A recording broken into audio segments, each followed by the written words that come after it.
When I said that in Africa there is corruption, he said, no, in Africa there is no corruption. Corruption presupposes there is some element of intelligence in theft.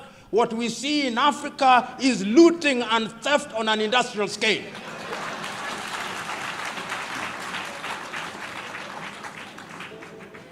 And what I'm saying is not new to us.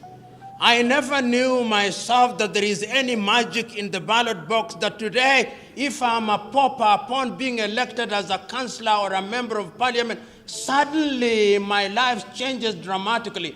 In fact, you younger people are now in the business of betting whether one English football team will beat the other, which I discourage.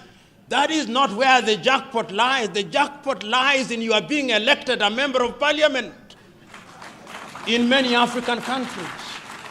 If you are elected a member of parliament or a councillor in many African countries, that is your passport to El Dorado, the land of gold.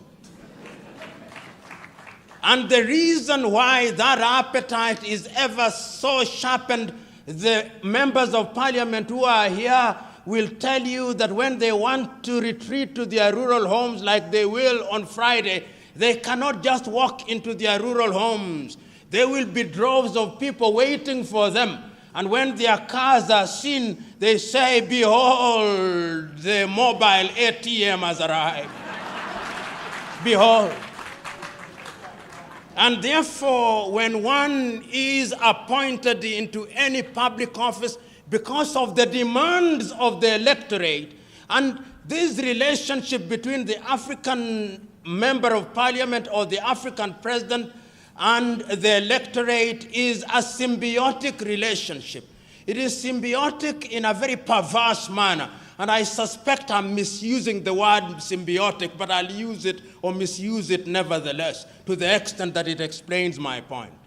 What happens is that it appears that the electorate has allowed the so-called leader, because many of them are misleaders, to remain in their positions of power and to acquire as much as they can, on the understanding that periodically their loot will be shared with them. It is some kind of Robin Hoodism of a latter-day kind. And this Robin Hood kind of politics is a little bit different, at least from my understanding. Robin Hood robbed the rich in order to share with the poor. But our latter-day African Robin Hoods are in the business of robbing from the poor in order to give a pittance to the very poor.